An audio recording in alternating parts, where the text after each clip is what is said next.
Well, ladies and gentlemen, it is the CharCole Sports Show, and guess what?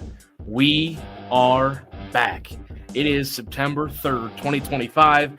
It is Season 3, Episode 1 of the CharCole Sports Show.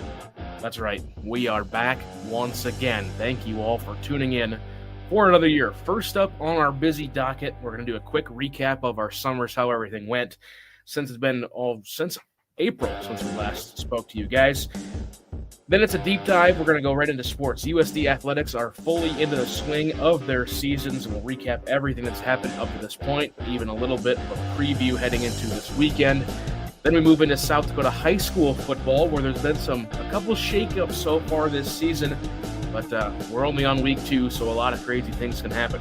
Then it's the Vikings and other NFL talkers. As always, we wrap up with our picks of the week. Feel free to call in at any time. We're not sure if it works. We honestly didn't test it. We're trying to get our stream up. 605-658-6813. Buckle in because the CharCole Sports Show starts right now.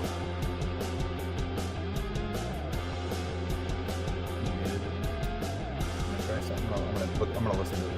I'm sure.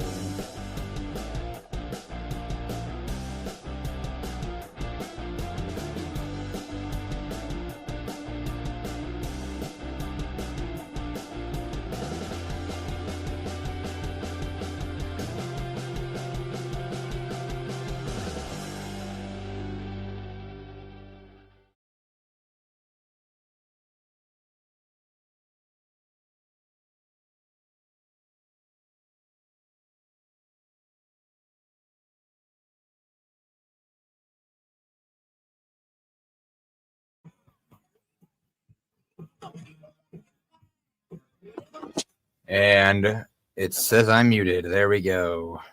Let's go. Hey, so hopefully it sounds half decent right now. You did turn my volume all the way down on. Yeah, we're good. Okay, so all right, we are back. Season 3, Cole, Episode 1 here in the KAOR studios. We welcome you all listening live on the airwaves in and around Vermilion, South Dakota, as well as those watching from afar. If you are first-time listeners to the CharCole Sports Show, this is our third fall on the show now. Yeah, it is. And for the third straight year, we hope to bring you an hour of sports talk, high-level sports talk that we try. We've upgraded this year, I guess. We have. We're doing our best, and hopefully everything sounds good. We're changing things up a little bit. It's going to be a little bit different look, higher quality camera work, as well as a production standpoint as well. So, again, thank you to Cole Larsch for putting this together today. It looks really good right now. And if you see our names, if you're watching on YouTube, you will see our handles, specifically our Twitter/X handles. Under our names. And if you're listening on the radio waves or on it's not TuneIn app, is it? Is it TuneIn? Yeah, TuneIn app. The TuneIn app, you can go on YouTube if you want to watch the YouTube stream and look up the CharCole Pod or CharCole Sports Show Live, if you will. That's CharCole Sports Show Live. You should find it at the top of your YouTube search. So, Cole, let's talk about our summers a little bit. We're winding down the end of the warm days and starting to get a little bit more chilly. I'm really excited about that. And I think both of us excited to not have to wear, a T-shirt and shorts every day. Oh, yeah, absolutely. I mean, this is the textbook definition of big boy weather right now. This is awesome. We're going to wake up on Saturday. Do you see the potential low for Saturday coming up? That's high 30s. My type of day. That is going to be so awesome. I mean, you know what that means. Football season's right around the corner, too. That's right. Is also what that means. So, I mean, I'm looking forward to it. I mean, summer was busy, of course, with my baseball season, but obviously wouldn't have it any other way. Got out to the campground quite a bit as well out west. So, I mean, and we are right into the swing of things. I mean, there are so many sports seasons going on right now. It's honestly impressive, if I'm to say the least. So I think this is going to be really good, really fun fall season. I mean, there's we're almost 3 weeks in already to a lot of these seasons, but I'm excited. Like, let's bring this on. Yeah, I'm really excited too. Hopefully the audio sounds good. Make sure I was going to say switch that a little bit closer. So yeah, excited to be here. That's for sure. Excited to have the opportunity to not only be in the studio at this time in this time slot, kind of a premier time slot. I'm kind of glad we got this time slot. Looking at it, going back to 3 years ago, we were a little green around the edges, if you will. And we were lucky enough to be in front of the great Tavin in the nosebleeds, and Tavin has since moved on to do some pretty cool things. And he's I gotta look exactly because I was just thinking about that. He's in California. He's doing all kinds of colleges this year. He's going to, of course, LinkedIn. As good as it might be, is one of the worst things to try and navigate at this hour. Yeah, he'll be broadcasting games at Pepperdine and Loyola Marymount. That's pretty cool, actually. As well as Concordia University Irvine. So he's covering 3 colleges right now out in California. He's a dog. He is a dog. I mean, he's getting to do some pretty fun stuff. He is. That's action-packed awesome. State as well. So pretty excited for him. But the reason I bring Tavin up is because last year we didn't have a slot behind us, but this year we do. And I don't think I'd rather have any person behind us. Yeah. So ladies and gentlemen, I am proud to announce for the first time on the KAOR airwaves that the Locker Room Sports Show will be the time slot after ours, Wednesday nights beginning. I mean, I told the host of the Locker Room Sports Show, and you did as well, that it's probably not starting until 7:05, 7:10, and they're just fine with that. So I just asked him. There will not be a show today, but next week, expect a show right after the CharCole Sports Show, and that show is the Locker Room Sports Show, brought to you by Ethan Ladke. There you go. Expect to see your mic's muted. There you go. Yeah, we go. I got like 9 things going on right now. But no, it's really exciting stuff. And I don't think I could think of a different person to fill in Tavin's time slot. Oh, yeah. I want Ethan to know, and I sent him the link, that if you're watching, Ethan, you have a lot to hold up to. That time slot is pretty special. At this day, at this hour, not having a show last year was kind of I was happy about it, because you can't take that time slot a year after. I mean, one of the GOATs. If you were to have a GOAT tier list of KAOR, I think you'd put Heath Nemke up at the top, as one does. Yeah. He hit an 8 a.m. morning show 5 days a week right all there. Year. Sitting right here. I mean, the seat might have been moved. No, it was different because the table was this way. Right. Back. Because you could see the pictures on the wall. Yeah, right. And anyways, change of scenery in here as well. We'll get to that in a minute. Some different colors in the studio this year. That's cool. We actually have the ability to move cameras around a little. We do this year. Let us know how you think. Also, by the way, that again, first episode, we're going to be all over the place. If you're watching on YouTube and you put something in the chat, I can bring it up. Yeah, that's exciting. Onto the screen. Darcy Larsch, our number one. It says number one fan too. That's sweet. Absolutely. Definitely. Appreciate you tuning in, Darcy. We're great to have you back as well. Our great viewers. We're nothing without our viewers and listeners, especially those listening. So we don't want to just say that this show is based for YouTube, right? I mean, we put a lot of work into the YouTube aspect of it, Cole, but it's really cool to have those listening on the airwaves as well. I mean, this is an FCC regulated radio station. Yeah. And it's really cool to be in this position, have things, work the way they do. And again, big thanks to the Al Newharth Media Center, the Department of Media and Journalism, John Thayer, the advisor for the KAOR practicum. None of us are in the practicum. He and I are not in the practicum. We just do this out of the love of the game. So, happy to be back for sure. Fun summer. Really excited to be back in the KAOR studios here. 91.1 FM is your frequency if you're listening locally. I mean, we appreciate you tuning in. Absolutely. A lot of people, a lot more than we think, listen to this sucker out there. I know Michelle Van Manen, if she can get it on the west side of Yankton, she'll be listening. Well, that's sweet, man. Today, so should have sent her the link. Still could. Still could. Probably. Shout out Michelle. Yep.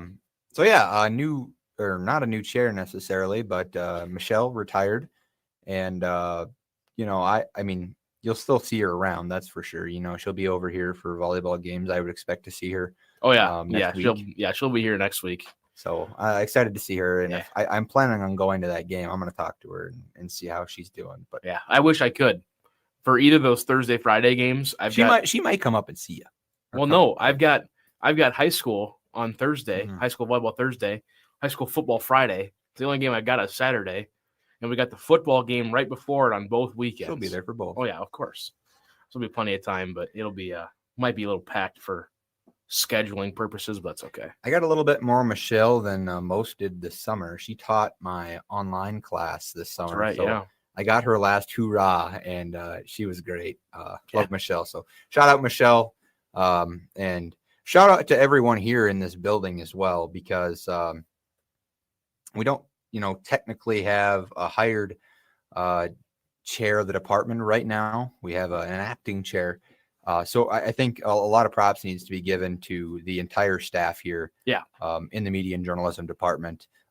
They're doing great. I mean, without having a chair, I think that faculty meeting probably is different, with not having Michelle in it, as she's been there for the time that she has been. But they hired another professor in the department this year to kind of fill a little bit of a gap. And I think that she's doing well from what I'm hearing. So it's exciting stuff. I think we're probably one of the first shows other than Grady's show to maybe do a show. Yeah, Grady had a morning show on last Saturday. Yeah, Saturday morning show on Labor Day. Yeah, and so that was pretty fun. And so yeah, if we're not breaking the news to you, hopefully we're not breaking the news to you. But changes here in the media center is what we're saying. Yep. And we're happy to be here. Number one, but number two, we're excited to see what's coming of this as well. And one more thing, we're kind of all over the place. Really wasn't scripted, but as we always, as people know through the first 2 years, we always are. That happens.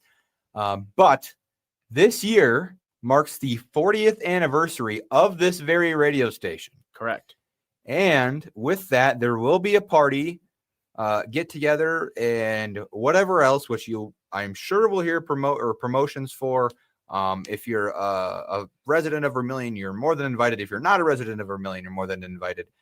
If you have even listened to KAOR or participated or anything like that, we invite those of the community. It will be the Thursday of D-Days here, I believe. Don't quote me on that. I know the date more than I know the location. I know it'll be in Vermilion somewhere on the Thursday of D-Days, because that's just always how it is. And I took part in some of the scheduling for that last year, and that's right, because you were in the event marketing class with Chuck. Yeah.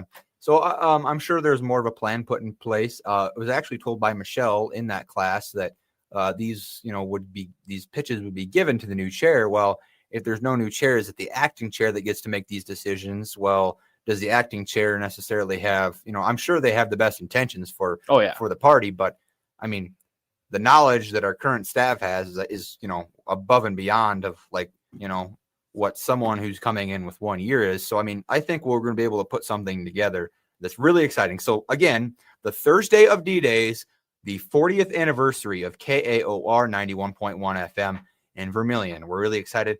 Come down. There'll be food, drinks, all sorts of fun activities. I'm sure there was the potential of merch, which if we're getting merch, or if there is merch, we're getting merch. We need to get some KAOR 91.1. Yeah, we got to. We got to.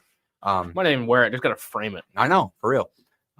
So yeah, anyone who's ever been associated, or if you're just a fan, you're a listener of the station, you have been, there's a lot of folks in this town in Vermilion who listen to KAOR frequently. You're invited. It's really exciting, and it's an ode to the last 40 years of this very station. Cole, exciting stuff happening this year, happened over the summer. Let's talk about some sports, unless you got anything else. I don't have anything else. Let's roll. It is USD sports season. They are all in full swing, all but technically tennis and softball have not competed yet. Their seasons are just starting. Softball is obviously the out of schedule, but first big sport that we've got, we're going to start on the football side of things. As many of you may know, it was a tough game on Saturday, 55-7 loss at Iowa State. Now, before we get into this statistical breakdown, which is just going to be a lot of Iowa State stats and probably not very many USD stats other than the one touchdown by Lorenzo Fenner, we just got to step back and we have to remember that this team is a top 20 team in college football that we played at their place. It was not their season opener also. It was our season opener. It was their second game, and an ugly game against Kansas State, by the way, so they're taking it out a little bit on us. And our entire defensive secondary had barely played because the one veteran guy we were bringing back was a late scratch due to injury. So, again, take all that into consideration. It's obviously a tough loss, but they are ranked number 16 this week for a reason. 55-7. Yeah, so to break this down a little bit, I had the opportunity and the privilege to be in a class with, I think there's 12 football players in there, and of the 12, I think 10 of them play and 8 of them are starters.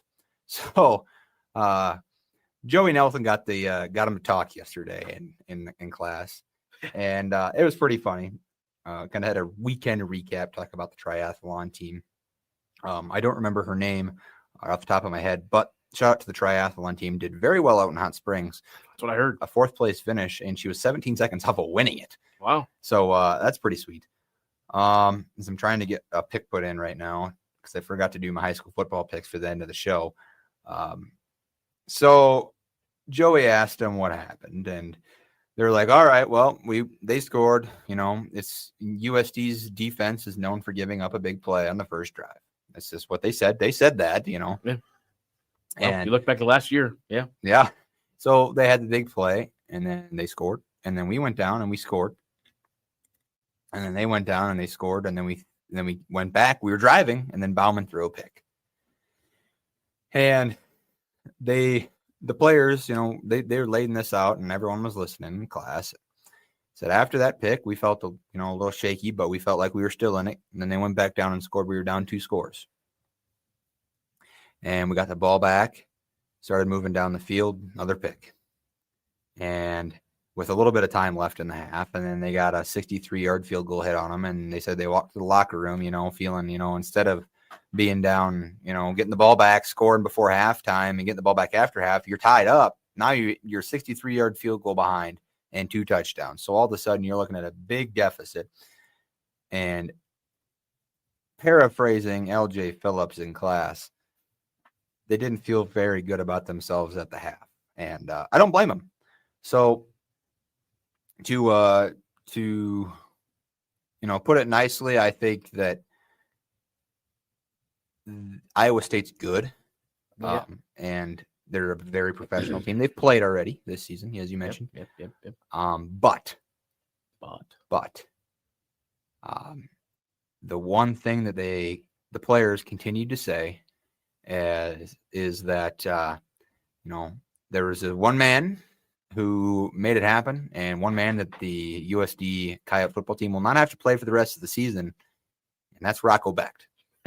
Yeah, that guy's good. Really good. And I think he was the main difference in that ball game. So when Rocco Becht is not lined up against the USD Coyotes in the game on Saturday in Lamar, they will be a little bit more prosperous. That's all I have on that game. I asked John Thayer yesterday while you were there, Cole, do you think the offense got to a point where we decided to hold some things back, not show it on film, and just cut our losses?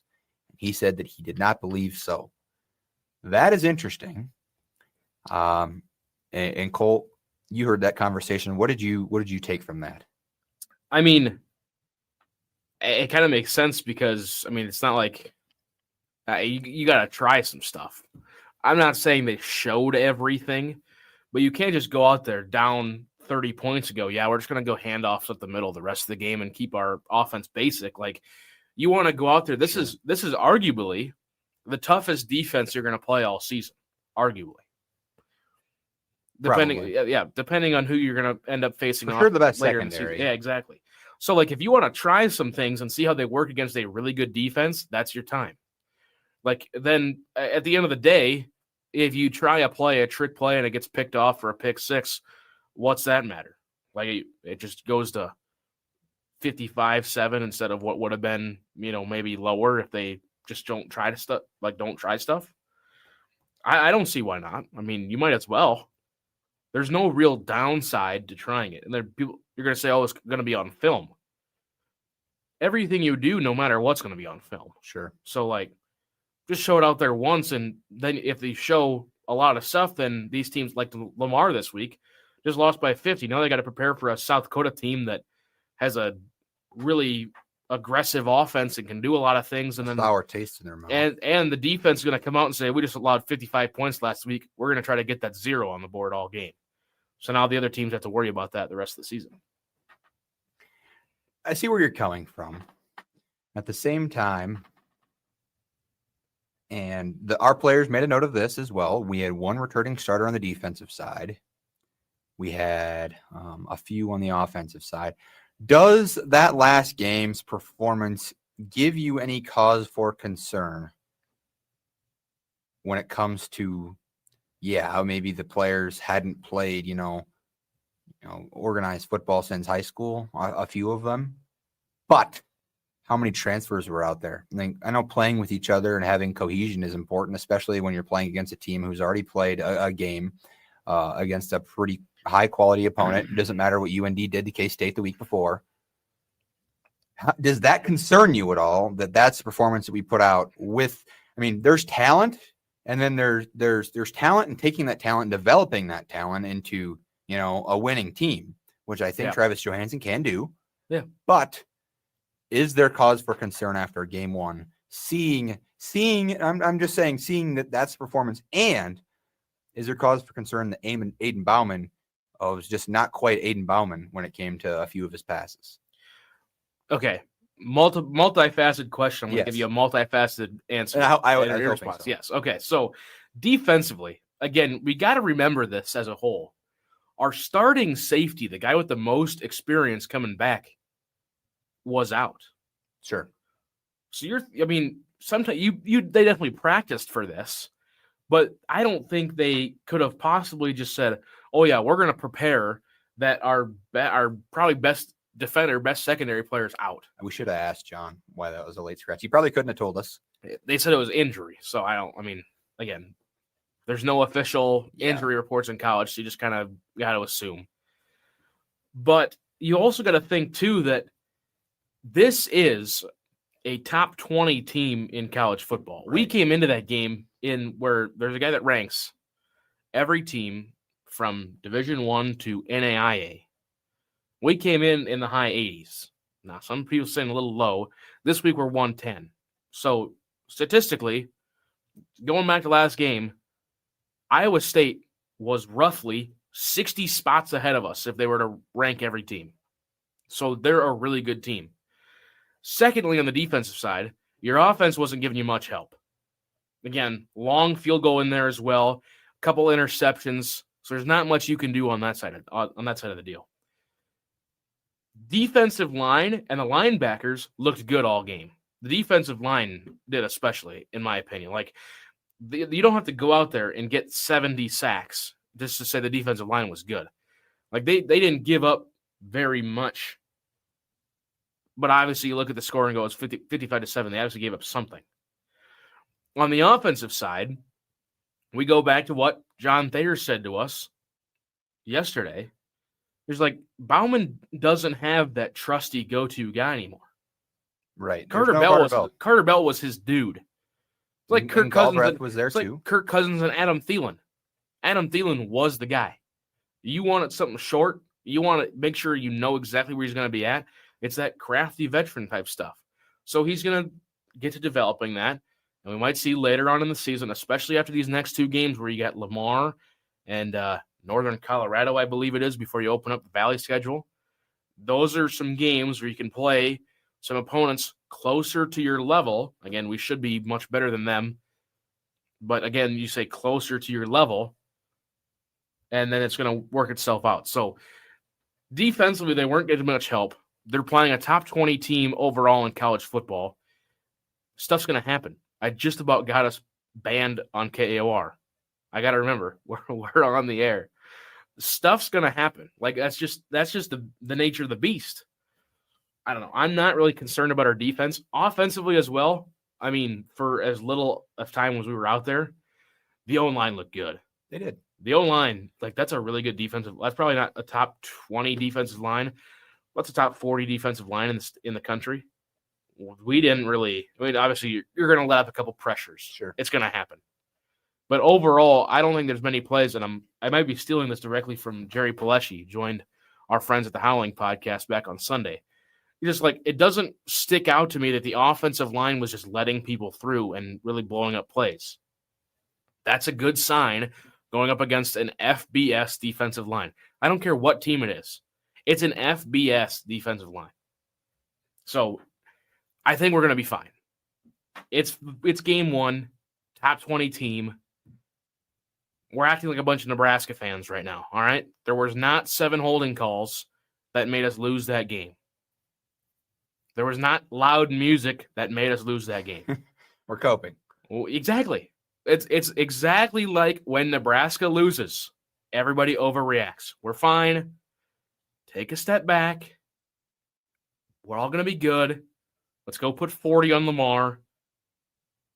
We're going to be fine. Come back from Texas and be just fine. Exactly. Bingo. I want to make one note, and I was talking to you about this as well before, it wasn't before the show necessarily. But, we had some transfers make some impacts. In my opinion, I got to get his name here. I want to get it correct. Almarian Krim. A guy that Big Krim. A guy that came in last year. And his film was dominant, but it wasn't elusive. There's a difference between being dominant and elusive. At the level that he played before he's playing Valley football. He comes from Chattanooga, right? He comes in a very dominant run blocker, and I was very concerned. I think you maybe were a little bit too. What does that offensive line look like? Specifically, what's the left tackle position look like? You're replacing a guy that's now getting paid, $4.5 million to go play football at Cincinnati, right? So unconfirmed, but 1.5, I think. And anywho, a lot of money to go play football at Cincinnati. And so what does that position look like? Well, I think much of the game, Iowa State expected that he was going to be a liability. I think they went to the other side. I think they tried to pressure the right side more than anything. Is that because that's Bauman's backside since he's a lefty? I don't know. But I want to give a lot of props to the strength and conditioning coaches from USD, because what he looked like, what Big Krim looked like on Saturday looks a lot different than the film that I watched when we got him, because I saw his highlight reel, from what he looked like, from what he looks like now. His development and change is phenomenal. I'm really excited about him. Yeah. Very good get. I think he's going to be huge for the rest of the year. Like you said. Figuratively and literally. Yeah, literally. Yeah, exactly. Exactly. I mean, it's going to be important because, like you said, he's replacing a longtime left tackle in Joe Cotton, who got a bag to go to Cincinnati. It's going to be, like you said, we're just one game in. We've really seen you could probably argue, really see no real film. Sure. Because we're just getting stomped. Again, they showed some stuff. They showed some good stuff in there too, but I don't know. We're going to be fine. We move on. 0-1, we move on. A lot of season left. Especially if we're going to Nashville. There's a lot we could talk about this game for an hour. So I think we should just maybe move on. I think that's probably in our best interest. Again, that was the KAOR football 55-7 loss. It's going to be okay. We will rebound. We move on to the volleyball squad. They currently sit on the season right now, a 2-1 record. They played out in Bozeman, Montana for the Even Hotel Bobcat Invite, who again, shout out to the Howling Pack guys. was one of their eye charts of the week. You couldn't watch hardly any of the games, which is odd. But I'm also thinking to myself, I don't think we're going to stream all the games that we host here the next 2 weekends. Really? Well, I see that UConn, the games coming up in UConn that we're going to, all of those are on a UConn subscription. Yeah, they're on UConn Plus. That's crazy. I know. So I will not be watching any of them unless they're free, which I doubt they are. Here we go. Upcoming events. Oh, can't even click on it. What a great website. See if our buddy Ethan Erdman can hook us up. Might be able to. You never know. Shout out Ethan. I didn't get to golf against him this year. I was kind of disappointed. Unless he golfed against my team and I wasn't there one of the 2 weeks. I don't think so, though. But anyway. Lost to receiving votes Oregon 3-1. Got the 5-set win over Montana State and got the 3-set sweep over Prairie View A&M. Again, 2-1 overall. Here's the deal about this Coyote volleyball squad. As I've gotten more into this preparation and stats watching type of deal, as I'm calling some of their games on the Summit League Network this year. So, again, big shout out to everybody behind the scenes letting me help out with that. I'm also doing some soccer as well. I know a lot less about soccer than I do volleyball, but I'll be calling some of their games. This is a young, I don't want to say inexperienced squad, but this is a squad that you're not really going to recognize. I mean, there's going to be a lot of interesting moving parts as we get early in this season. And that's kind of what we've seen so far in some games. Like some games, Amanda Lotion was really killing it out there in Montana. Ava Ball, the freshman, came in. I mean, she was balling, literally. I like that play. I've been waiting on that for a long time. And then sophomore, you're going to use that? Yeah. Sophomores, Lauren Medic and Morgan Bodie as well. And it's just a really young front line all the way across the board for the most part. And then you get to the back row, you got, I believe, junior Avery Van Hook, the setter once again, and Cameron Ferris, the lone senior on this squad, if memory serves me correctly. So they're going to be, I don't want to use the word inexperienced because that's not the word. They've played almost 20 matches so far this season, just 3 of them official because their preseason's so long. And I have a lot of faith in Leanne Williamson. This team's going to... I have high hopes for this team. This year's team, if they can, by the time... But here's the deal. With all these challenges and stuff, all this weekend, that's fine. But once the Summit League schedule rolls around and you're traveling out to Kansas City and then Oklahoma and Denver and Brookings and North Dakota, once that kind of starts rolling in, then we're really going to see. But I watch out for this volleyball team this year. They're picked second in the preseason poll. And I hate that. I despise that. So watching what little I have of our girls playing up at Montana State on ESPN Plus, and comparing that to last year, we go to Creighton, we play at Creighton last year in the NCAAs. We showed weaknesses, heavy weaknesses in our back row last year. Our front blockers, showed a little bit of weakness as well. But I think our back row was just so there's levels. I don't want to say there's levels to this, the volleyball, because I'm not extremely knowledgeable in the game. But watching us play against SDSU in the SCSC versus watching our girls go play Creighton on the big stage, there's levels to this, Yeah. There's a reason that Creighton, did so well last year at the end of the season in the NCAA tournament. So we have to be able to return and receive better than last year. I think that's a point of emphasis. We brought in a lot of defensive specialists in the portal. And exactly what I was going to say. So you take a look at that, and it's maybe a good thing, but the lone senior Cameron Ferris, I think, is a huge contingency point, and potentially someone who will be rallied around and will be viewed as a leader of this team.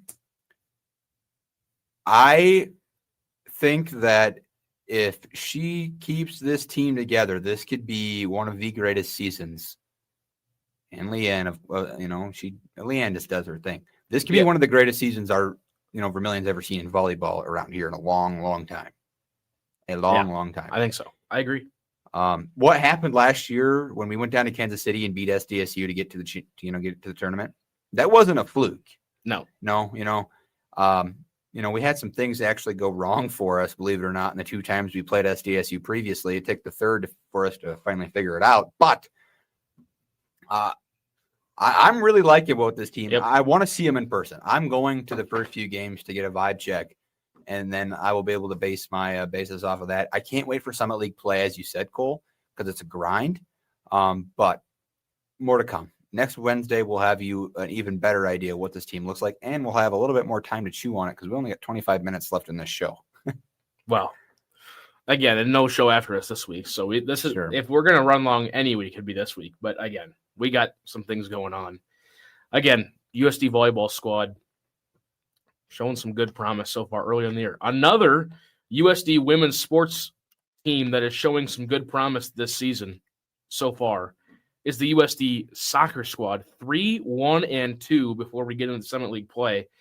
I don't know for sure, but that's got to be one of their better starts so far in the last handful of years, at least as long as we've been here. Yeah, and picking up a nice win recently in Moscow, Idaho, against the Vandals, which I think we dropped last year when we played them. So you look at the schedule so far, Cole, and you're supposed to beat a team like Morningside, a draw against Eastern Washington, maybe not what you wanted, but it was in Washington, so you had to travel. You give it to them. I think the big one you can point at 2 big games, and they were back to back. A pretty nice win in Des Moines against Drake, 2-1. Yep. That's when I told you, I said, "Hey, is this soccer team legit? What's the story here?" So I think they turned heads there. But then losing by 2 against K-State at home was the moment where we're like, well, we'll see. I don't know. Where do you think we're at, Cole?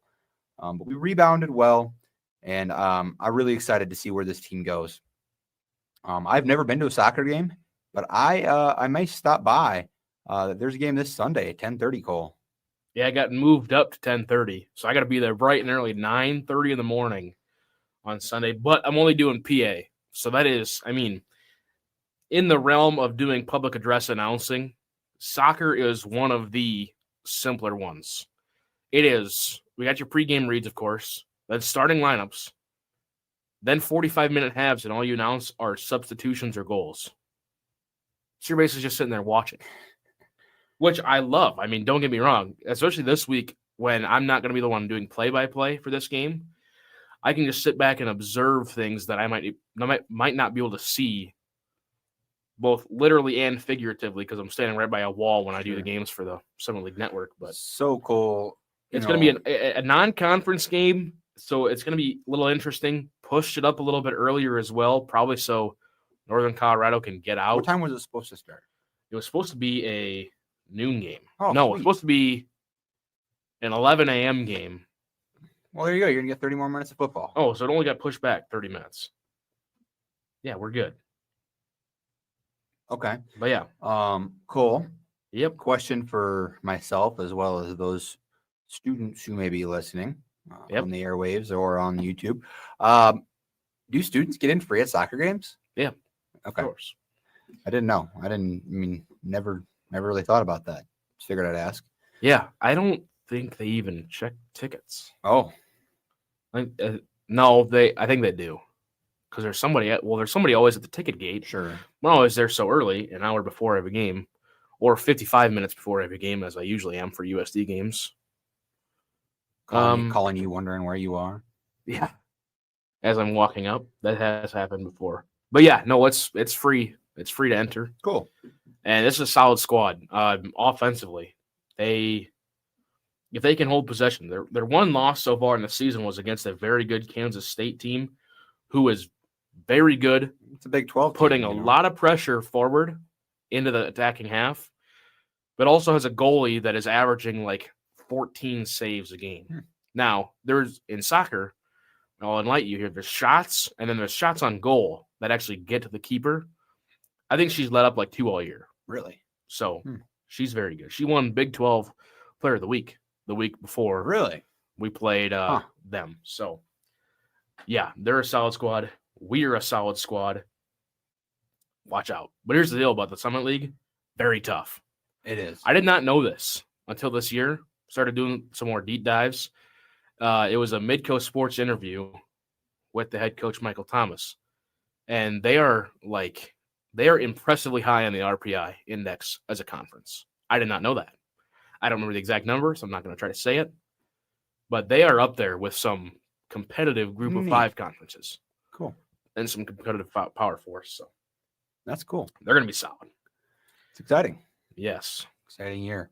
Shall we segue our 10-minute, negative 10-minute behind schedule here? We're almost on time compared to some shows. Right. I mean, it's only 10 minutes, right? Exactly. High school football is back, and we're excited. 2 weeks in for the 9-man schools and 1 for the 11s, 11A and up. And for those Vermilion folks listening, and you may be wondering, oh no, we're starting off to a bad year again. We lost. We're already on a 1-game losing streak. Do not get your hopes down. Yeah. In fact, I'm so high on the Tanagers right now that I think, did the Tanagers make the playoffs last year? No. They're making the playoffs this year. It's happening. And I'm not calling state championship or anything, but they just played the defending state champions, where with a new offensive coordinator, a new head coach, and they lost by 17 to the defending state champs while throwing 5 interceptions. And they were in the game a majority of it. It was 28-18 for 2.5 quarters. Once your offensive coordinator, Joey Nelson, settles in, and your quarterback, maybe throws less than, 2 interceptions, they're not, they play Lakota Tech this week, so, take that as you will. But I don't know who they have coming up after that, but I'm excited. Tanagers are a team to watch out for. And Cole, you had a good team this year, Cole. I do. I'm looking forward to it. New coaching staff, a pretty young team as well. A lot of freshmen that won't see action this year. Young coaching staff, too. That is also very true. I should know who they play next after Lakota Tech. I feel bad. Oh, they play at Canton. I was going to say Canton. Canton, Madison, Millbank, Sioux Falls, Christian, Tri-Valley, Dakota Valley, West Central. So obviously a very tough schedule. All right, let's break it down really quick. Start at the beginning. So Lennox lost. Yep. They'll beat Dakota Tech by a bunch. Canton at Canton. That's going to be a tough game. That's going to be a test. I think so, but I think they could keep it close. I don't think they win again. I could see it, but I don't think they I think it's going to be close. Yep. So then you host Madison on your homecoming. And Madison has always, the last couple of years, has gotten Vermilion just barely every game. It's just because they're throwing so many interceptions. I did the game last year with Heath. Yeah, there you go. Yep. And it was because of the interceptions. Yeah. Yep. At Millbank for their homecoming. That's a win. At Sioux Falls Christian. At USF. I hope we're doing that game because I want to call a game at USF. That'd be awesome. That'd be sweet, man.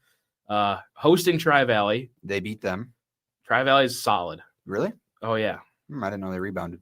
Yep, they did. At Dakota Valley. The tough It was always tough. Gosh. How many games did they win last year? 2, 3? Last year? Yeah. They went 3, 4, 5, 3 and 9. Lost the last one, just missed out of playoffs. They played 12 games? They play 9. You said 3 and 9. I meant 3 and 6. Okay. My fault. Misspeak. That was a misspeak. Anyways, yeah. I'm high on the Tanagers. Higher than most. Yeah. Last year, they defeated Lakota Tech, defeated Millbank, and Tri-Valley squeaked out one. And could have gotten Dakota Valley's 14-7 in that game. It was, again, close. But, again, you got to remember last year, Lennox state champions, correct? 48-13 was the first game.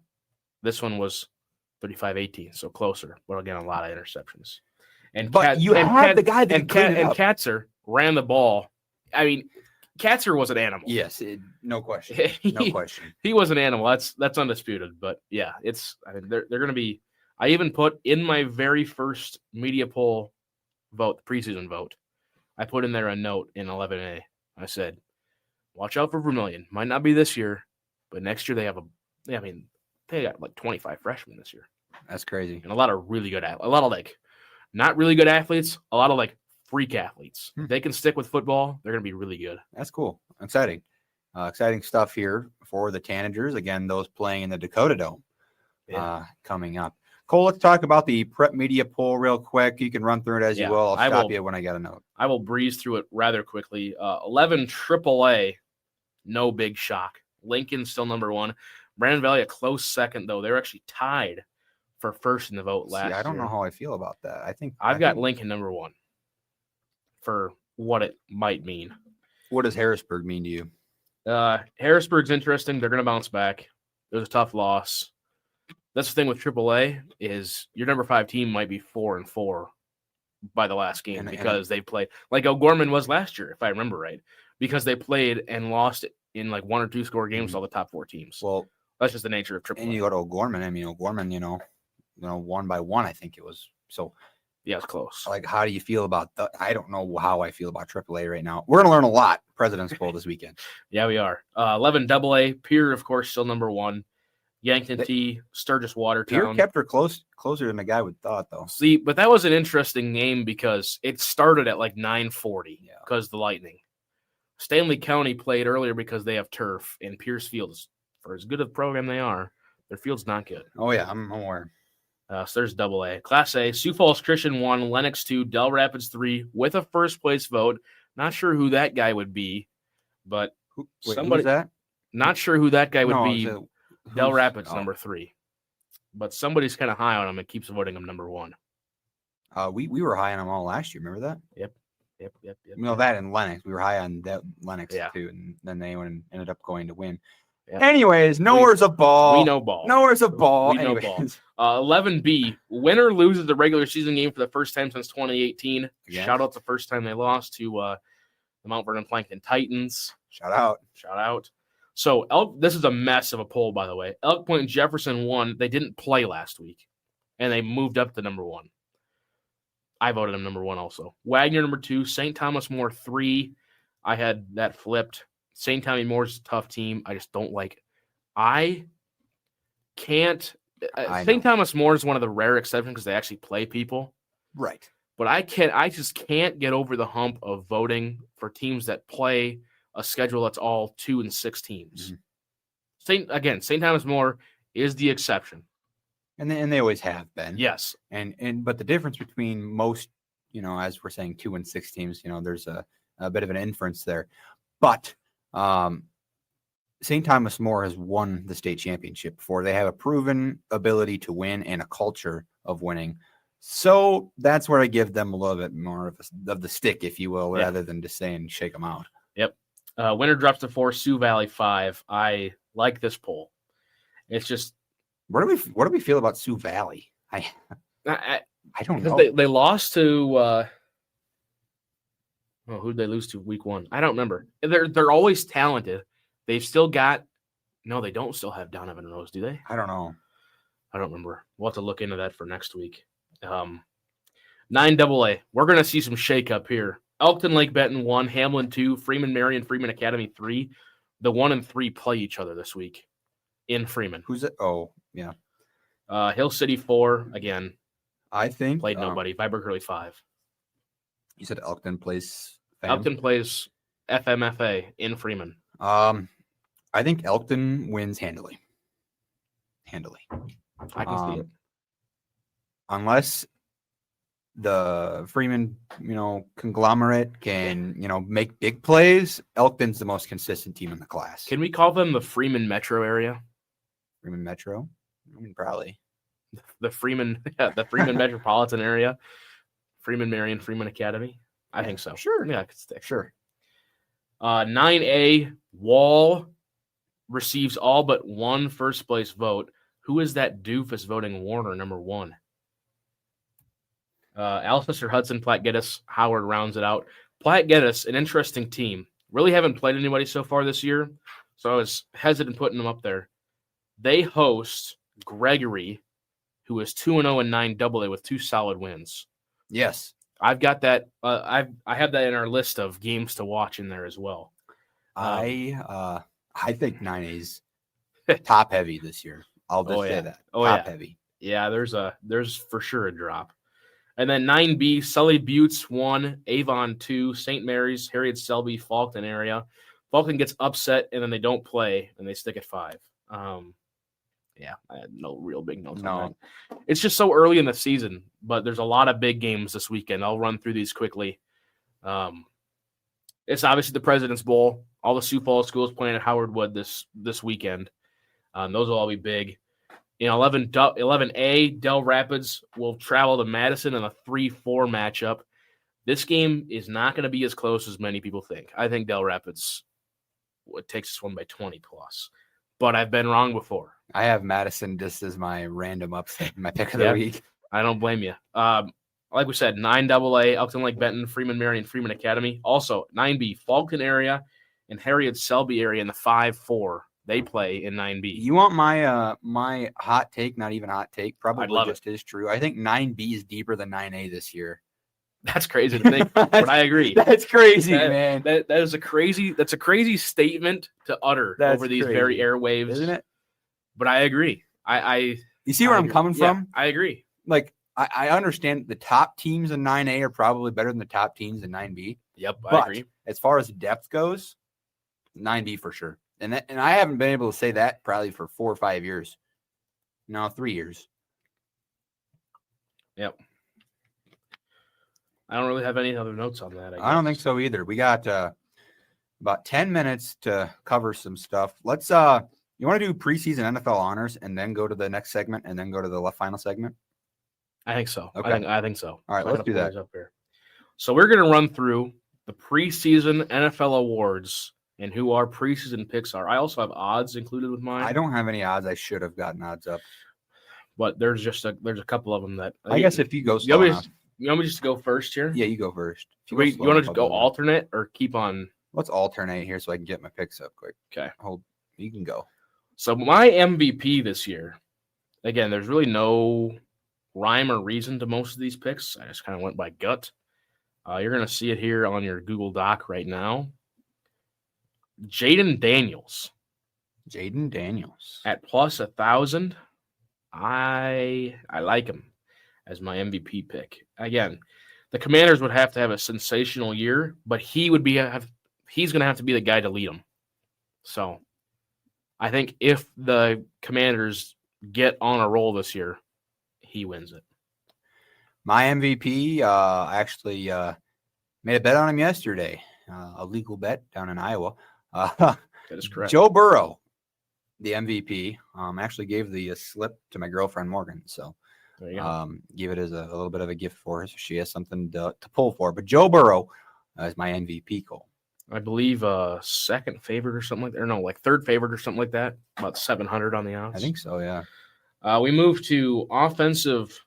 Hang on, I got to get my player or rookie. What do you want to do? I got offensive player here. I went player, rookie. I did that. Comeback coach. Offensive player of the year. I've got Jahmyr Gibbs.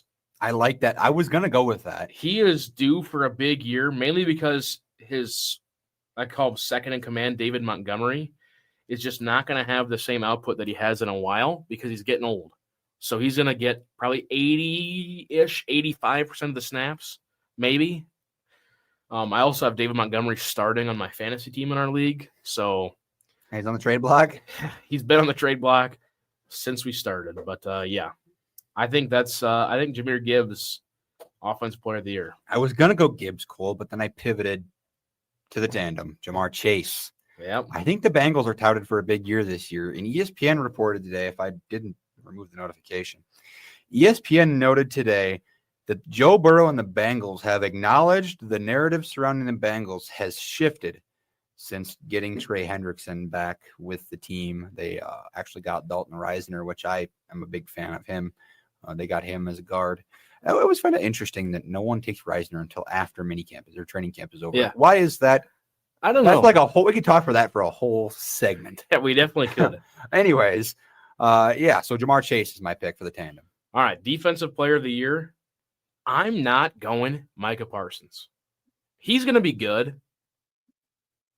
He's the overwhelming favorite, if I remember right. I got Jared Verse. I like it. At plus 1,500. Yeah. I took this without even looking at the odds because I was just so confident in it. I'm taking TJ Watt. He's a plus 950 here. So yeah, I got TJ Watt as my DPOI. Offensive Rookie of the Year. You're gonna like my pick. You go though. I've had this guy. I actually have a ticket on him. I've had him for a while. Our good buddy Dan talked me into it. Omarion Hampton. His odds have gone down. I got him at 1,200. He's now plus 650 to win Offensive Rookie of the Year. Really? Yes. So I got really good odds. I'm sticking with him. That's sweet. I'm going with a guy a long way down the list. I'm thinking Jackson Dart. Wow. Yes. I mean, Genty, Tyler Warren. I thought about both of those two. I'm not super high on Tyler Warren. I'm actually wheeling and dealing with Daniel right now on a trade that may involve him. He won't answer my trade request. I sent out a bunch of trade requests today, and Ben denied me, and Morgan just asked me why I wanted this player. You can just ask me, and she DM'd me. She's like, why do you want this player? And I'm like, because I think he will benefit my team. I don't know. Yeah, because he's got, Kyron Williams, right? Yeah, I'm trying to make a deal for him. I need him. And I was like doing stuff on the trade calculator, like just looking like an online trade calculator. Like a nerd. And I was actually like, I thought it was even. Yeah. And so I don't know. No one's responded to me. I sent Ben a trade that was a little off kilter, but I thought, maybe he would accept it. And he said no. So yeah. Anyways, Jackson Dart, my Offensive Rookie of the Year. Defensive Rookie of the Year. I just went chalk favorite. He's a massive favorite, Abdul Carter. That's exactly what I did. I think this guy's going to be so good. He's going to be an animal. Has to be, right? Yeah, you'd sure hope but so. But this Giants team reminds me of C.J. Stroud's rookie year when Will Anderson and C.J. Stroud both had, offensive and defensive Rookie of the Years. Remember that? Yeah. I think that's what this Giants team is going to do. They're going to go Dart, Abdul, and everyone's going to be wishing they followed me like Lee Corso last weekend. Interesting. Comeback Player of the Year, again, favorite, Aiden Hutchinson. I disagree. I knew that was coming. JJ McCarthy. Yep. Free money. I don't know. Maybe. Coach of the Year. I really am interested to see what you want to get here. I went with an old head, been in the league for many years, is coaching the Las Vegas Raiders. Oh my gosh, no Pete way. Carroll. No way. Same. No way. Oh man. That's crazy. I didn't think you were gonna go there. Yep. That is exactly where I went. Here's the deal. If he can get Genty going, yeah. Which he's good at. He's good at getting running backs going. I don't hate it. Yeah. I think I looked at some of the top guys and it was like their new head coaches, but like Mike Vrabel's the favorite. No, really? The Patriots, I don't foresee a world in which the Patriots are good enough to get Coach of the Year. Well, to get Mike Vrabel Coach of the Year. Well, then you look at the bottom of the list.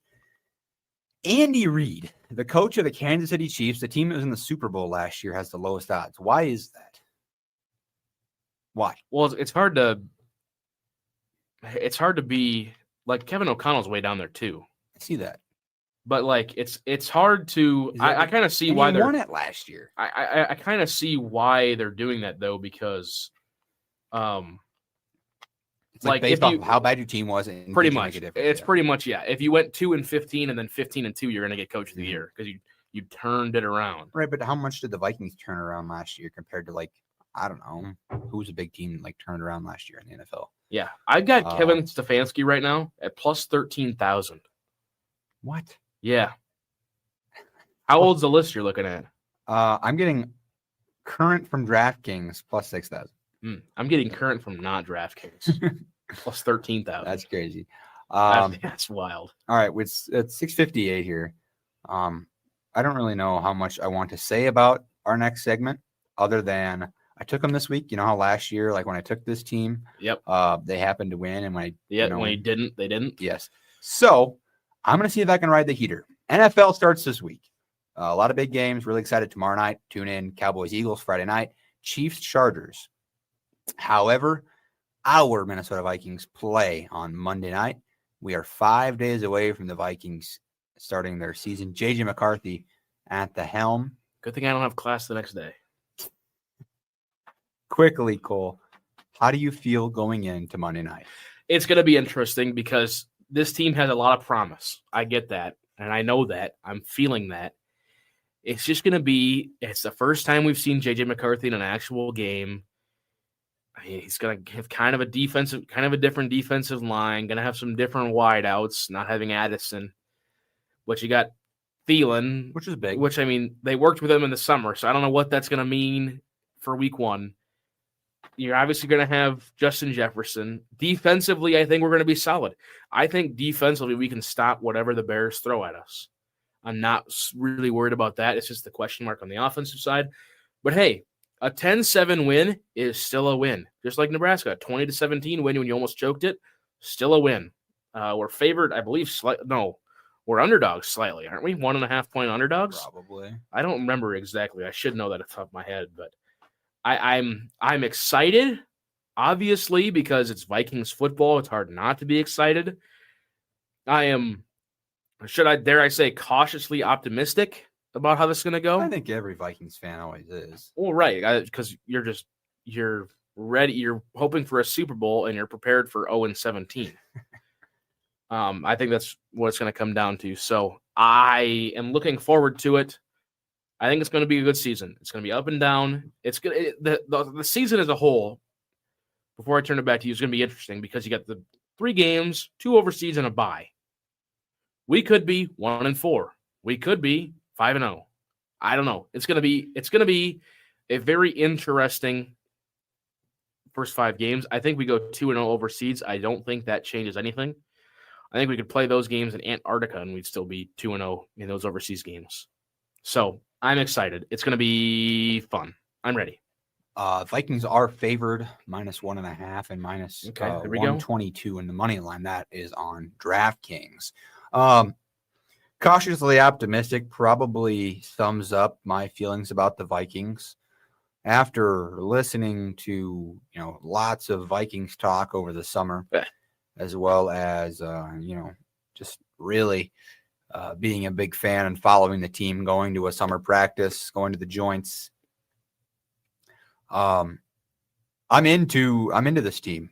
I really am. I have high expectations for this team in multiple facets. But I think that the main difference between this year's team and last is going to be the trenches. Watch the trenches Monday night. If we win or lose on Monday night, it is because of what happened in the trenches. And my last point is the Bears are starting a bum at left tackle. So fair. It's going to be fun. That is fair. All right, Cole. Chalking it up to a win for the Vikes Monday night. I think so too. I'm excited. Let's do it. All right. Ready. Picks of the week. All right, you ready for this? All right, picks of the week. Oh, quickly. Closing time, Cole. I actually have a graphic. Yeah, the viewers won't be able to hear this, but I have a graphic designed for this. You see this? Those are your 2024 standings right there. Oh. I also have the volleyball schedule up, and it didn't. I forgot to put it up there. So there's your standings. I went 38-20. I went 35-29. Those are final from last year. Final. We're starting back at 0-0 very quickly. High school football, I got Lincoln over O'Gorman 1-4 on Saturday, and I got Del Rapids over Madison 11A.